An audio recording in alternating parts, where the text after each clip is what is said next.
You are about to make a fool out of yourself. You are 3 seconds away from saying the meanest thing to the person in front of you. To cuss someone out, to call your friend and dump all your emotional anger because you need an outlet.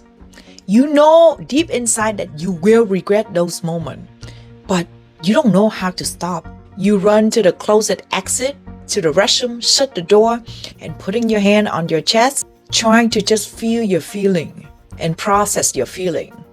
Just like what you heard from your therapist, another YouTube video, you're just getting more mad, more angry. What now? If this sounds familiar, I have a solution for you. In this video, I will share with you one main key thing to get you out from having your emotional outburst and keep you calm. There are other little steps to go with it, follow through after, but let's say if you are at work in the middle of an argument with your partner, or you are in the middle of the meeting and you just really can only do one thing, this one thing will absolutely help you. Trust me, I am a walking example of this. I've tested on myself. It's the only thing to calm my crazy ass down when I'm raging up. I could give you the key thing, but if you don't understand where all this anger issue coming from, it's not going to work. And in this channel, we dive deep. Please stay until the end of the video. Otherwise, it's like having a wound, a really big cut, deep wound, and all you do is slap a bandage on it, thinking that you are okay, but you are not okay. So to really heal, we have to peel the layers, the uncomfortable layer. Hi, it's your friend Delilah. I am here to share my lesson and mistakes so you don't have to make the same mistake that I did. You're welcome. As usual, here are the chapters. Let's dive right in.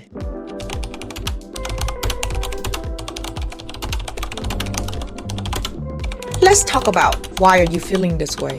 Why does it work for other people to take a step back, take a deep breath, and feel their feeling, calm down, but it just doesn't work for you specifically? People who can just feel your feeling, breathe into it, don't let it get the best out of you, don't let the emotion control you, aren't dealing with the same thing. Now, I am not trying to lower any level of discomfort from anger, but some just have it easier than others.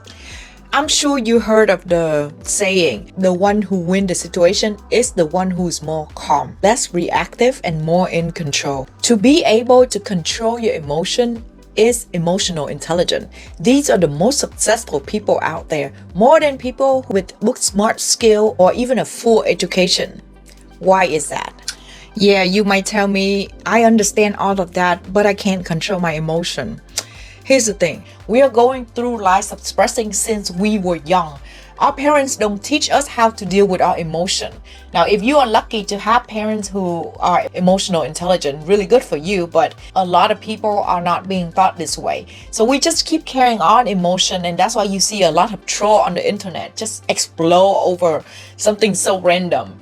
That is because they don't know how to work on their emotional wound. Energy is contagious. Therefore, if somebody is snapping at you, it's easy for you to get the same emotion and feeling from them, and yet you are also suppressing. So we are just living through life with everybody suppressing emotion and just like a ticking bomb waiting for it to explode anytime. Now let's go into CPTSD, complex post-traumatic stress disorder. I like to say childhood post-traumatic stress disorder, because a lot of time it comes from our childhood, believe it or not, especially when we grow up with inconsistent parents, being neglected and abused as a young child. There's always the need in us. It's like a flashback whenever you get into an argument or a fight, and sometimes you catch yourself reaching out for a friend and just venting nonstop, or just dump your anger at her about somebody else. It's not like you consciously wanted to talk crap on the other person. You have a fantasy that somebody will stand up for you and will make you feel that you are right. But let me ask you, how many times when your anger is gone, after a couple days from that, and then you communicate to the person again, they are still holding on to the resentment and the anger that you come to them, communicate about the third person. So they are still equally upset at the third person while you realize that you were overreacting. Your emotion was so high that your logic was low. And then the person who got your back would be like, that is such a bad friend, bad person. And then you're just like, oops, I already forget about it. They're actually not that bad. I've done that multiple times, and every single time I would regret about it. That is why I make this video today. We can control our outburst anger. This is all come from defense mechanism. You're not purposely doing that to hurt the other person, but you can't keep doing that either, because it doesn't make you feel good in the long run, and it make you look so much like a victim. Seriously, are you a child? Like, do you always need somebody to protect you? You need to be able to deal with your own problem and protect yourself. I'm not saying not to vent. You can always vent, but I would like for you to defer it to a later time until you process your emotion. Then you can vent and share your problem. It can truly be coming from a fair place, coming from love, and you're just sharing a story versus dumping your trash on somebody else about somebody else. If you keep doing that, eventually you will lose people. They get tired. Eventually, no one wants to pick up the phone about somebody, always venting, pissing up about someone, especially later on, changing your mind. Oh, never mind, it wasn't that bad. How many times you do that to your friend, or your friend do that to you, calling you and complaining about their partner and say these really mean things, and then they got you all riled up in anger about their partner, and later on they're like, oh, never mind, I was overreacting.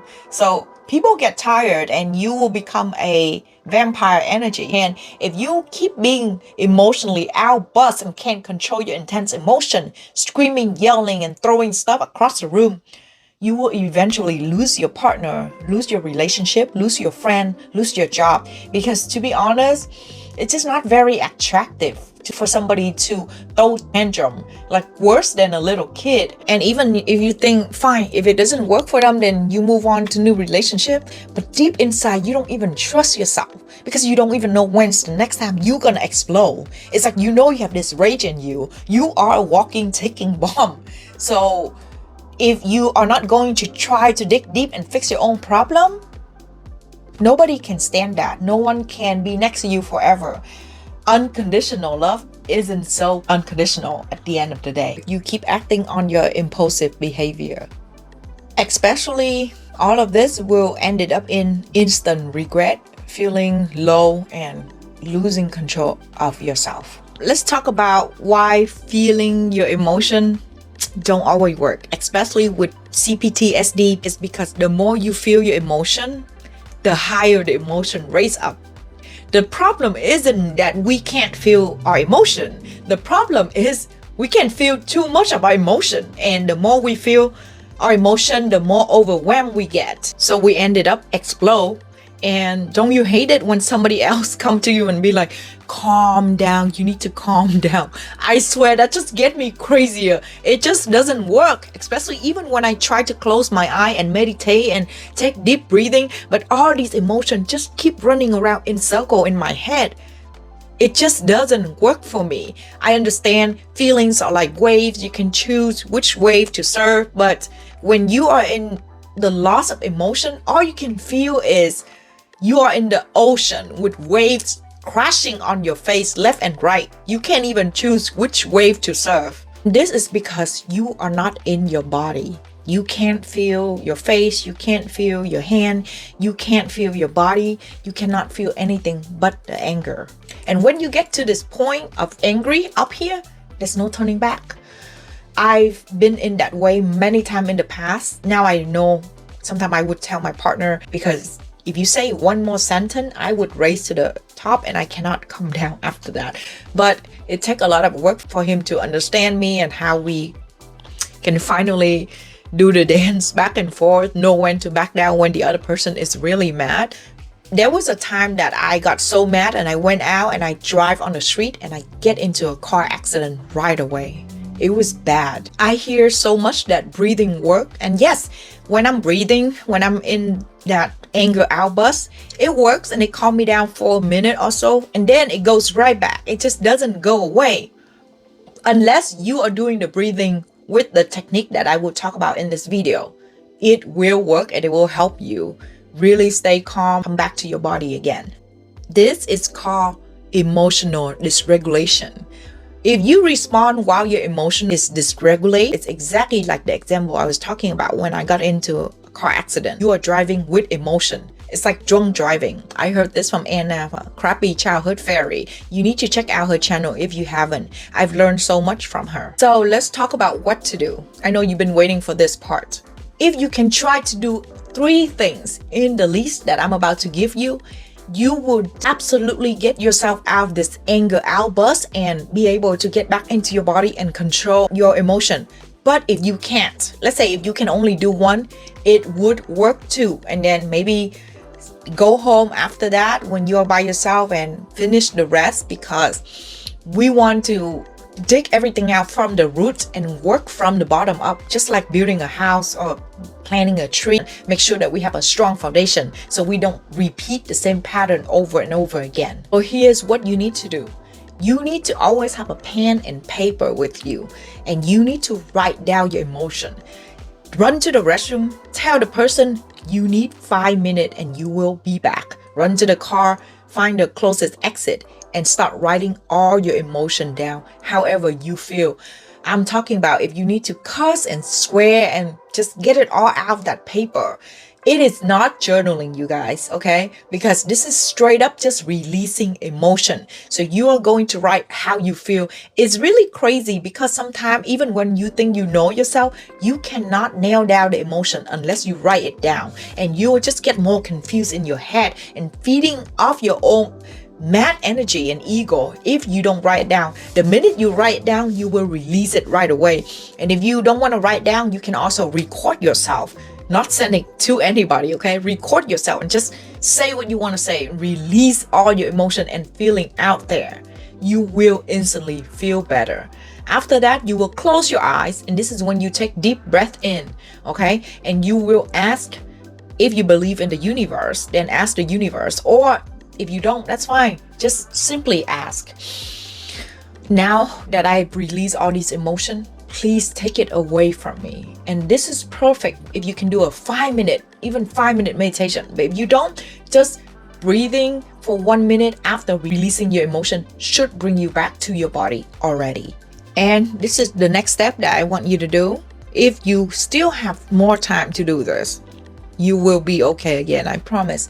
Wash your hand, wash your face, really feel your body. Get yourself back into your body, because your brain will just constantly consuming the anger and the outbursts. So this is what you can do to bring yourself back. Then when you are in your body again, you feel calm and you can go back to the conversation. This is not suppressing. This is not trying to hide emotion. It just defer and delay it to a better time. Trust me. It's always better to react later. I was the type that if I'm mad, I would react right there. I cannot wait for another second until I try these techniques myself. And oh man, it works. Now, let's get into more of the work we need to do. The next thing is to dig deep. After you already, let's say you come back and you had a conversation with your partner and you're like, okay, I'm calm now, I'm able to talk to you, and you will be able to deal with your boss or situation at work. And then you will go home and you will replay the video again.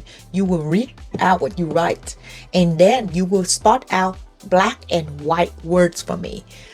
The extreme expression, okay? Like never, always, loser, terrible, the worst, something like that. And you will look at those words, and those words are your feeling and emotion.